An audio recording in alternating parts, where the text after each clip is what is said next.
right, everyone, good morning and welcome to Charlotte Motor Speedway. We are going to go ahead and get started with our pre-race media availabilities for the weekend. We are now joined by William Byron, driver of the number 24 Hendrick Motorsports Chevrolet. If you have a question for William, please raise your hand and we will get a wireless microphone to you. Start, John.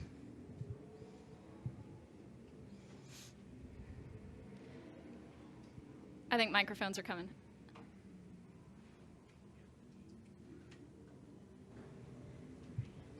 Go right up front here. Second row.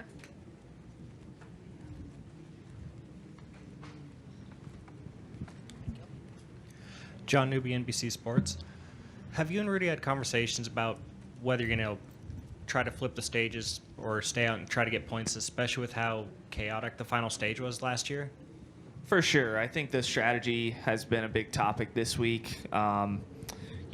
Switching back to the stage breaks, I think that's going to bring in a new element, and we've got to see what this tire wear's like with this tire at this racetrack. So definitely some questions on that. But, I would assume, or I know that our goal is just to, obviously win the race, and then if we can get a, stage win or two would be nice. But you're kind of you're really looking at a 40-point day as max here.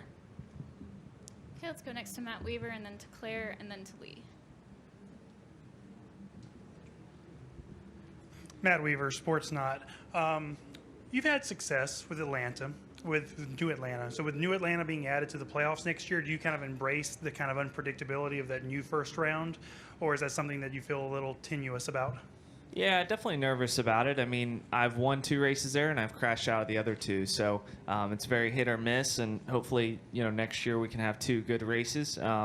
Obviously, there'll be more emphasis going into those races next year.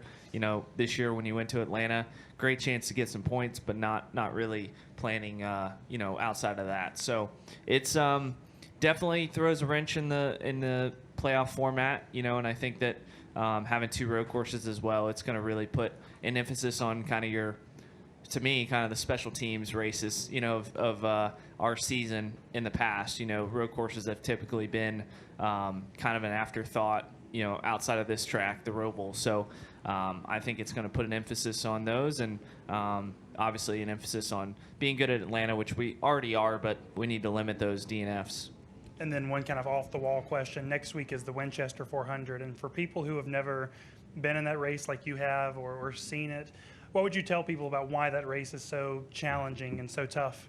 Yeah, I mean, it's really a Bristol with a lot more character and a lot more bumps and nicks in the wall, and you run up against the fence, by the end of the race when the track rubbers in, and the wall isn't very even, so it can really catch you and catch you by surprise, and you can get into it and ruin your race. So it's one of those races.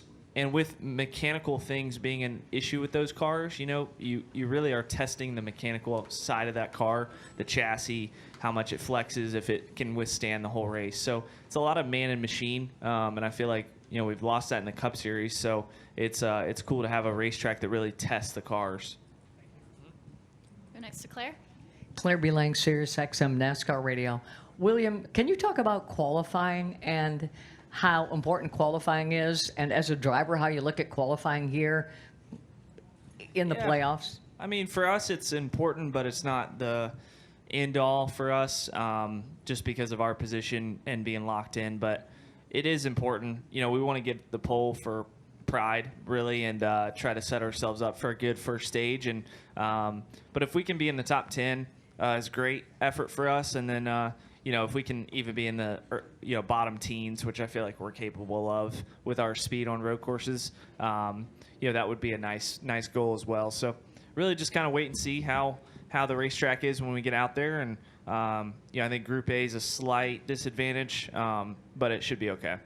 To your point, when there's no pressure on the line for qualifying, really, sometimes you can qualify better because for some reason the stress is relieved just a little bit or something. And then how tough is qualifying here? Like, what makes it hard? Yeah, I mean, for us, it's definitely going to be less stress. But once we get to the racetrack, we're trying to win the race. So it'll be stress because of that. But qualifying here is tough because you can lock up tires, miss corners. There's a lot of shifting. So it's tough to get it all right. You know, I feel like you can hit 9 out of 90% of the track right and miss 10%, and that can be worth 2-3 tenths. So last year I looked at my qualified second here, and I just missed a little bit in 7, 8, 9 in the back chicane, and that was worth 2.5 tenths. So had a great lap going up until that point. So it's definitely a tough place.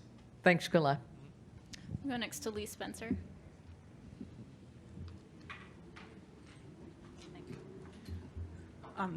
First of all, it's a kind of a two-part question. Having won at Texas, how much confidence does that give you going to Las Vegas, which could be the pivotal race in the next round? Yeah, it's definitely the pivotal race because, as we've seen, I mean, if you can win that race in advance, you give yourself a good chance to prepare for Phoenix. So with winning Texas, we've given ourselves a couple weeks to prepare for Vegas. I feel like all that stuff has checked out pretty good. I think our setup is strong there, and we've made some good decisions, and we've had time to really decide and go to the simulator and figure out what we want to race there. So we'll get a chance to kind of make sure we're on the right track when we run this week and kind of run through our teammate setups. But so far, so good there. And, yeah, the history there has been good for us winning the race earlier this year. And, yeah, it'd be great to win there just because – you won't have to stress near as much. That being said, Paul Wolf said that was the race because, as you said, it gives you plenty of time to prepare for Phoenix. Do you see somebody who had like an inconsistent, has someone in the field, along with, because you're locked in Blaney, Denny Omos, but is there somebody who's like a Logano just kind of waiting in the weeds that could, just pull out that win and advance it? We might not be thinking of somebody that's off our radar right now.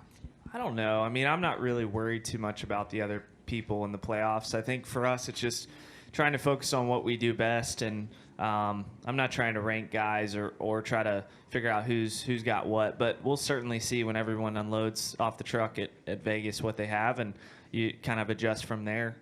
Typically you can see with lap averages, and then it's all about pit crew execution, driver execution, and so unloading fast off the truck with a good balance is one of the three. And then I think you really test the race team to figure out the other two, how the driver contributes and how the pit crew contributes. So I don't know. Last year was very unpredictable. I feel like this year it's a little more set in stone who's fast, but I would say any of the 8 that make it are probably well qualified to win there. Go next to Jordan Bianchi.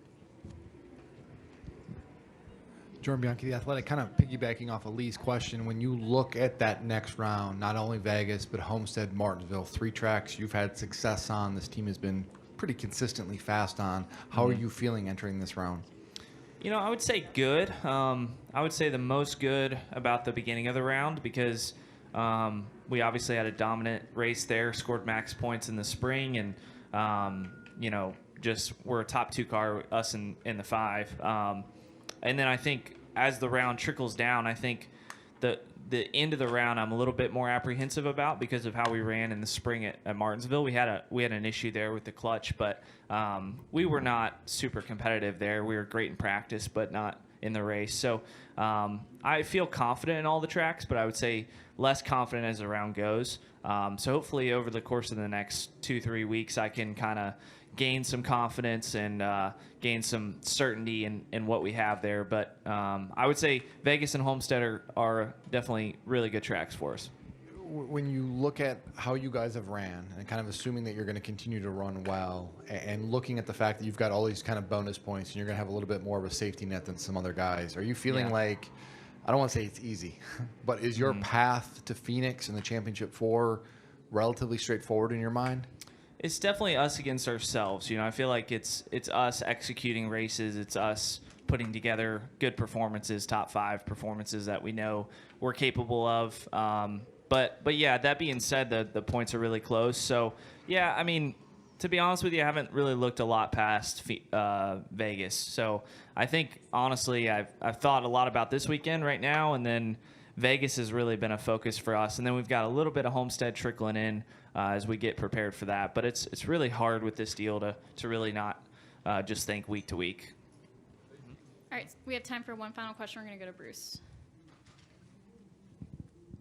Anytime you get to a cutoff race, there's going to be some aggressive drivers that need to race their way in or point their way in. And there's some, you got Chastain, you got Keselowski, you got Bubba. So at any point in the race, are you concerned that their aggression level may be up and that it could take out somebody, that's not even involved in the situation? No, I mean I just match the aggression, so I don't really care. I'm just going out there to race and try to win, and if they try to move me, they'll probably get it back.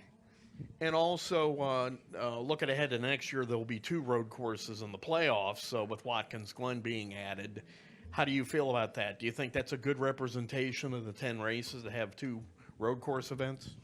I think selfishly for us, those road courses have been good for us. So kind of excited to see Watkins Glen in there after this year, and I think that'll translate into next year. But yeah, I mean, I think it's definitely different. It's just I feel like road courses have been important for us for a while, and they're just gaining more and more importance as we get them later in the season. So there was talk about this going back to the oval, and having another ROVAL, I think, will just put more importance on your road course program. All right, thank you, William, Cool. and good luck this weekend. Thank you.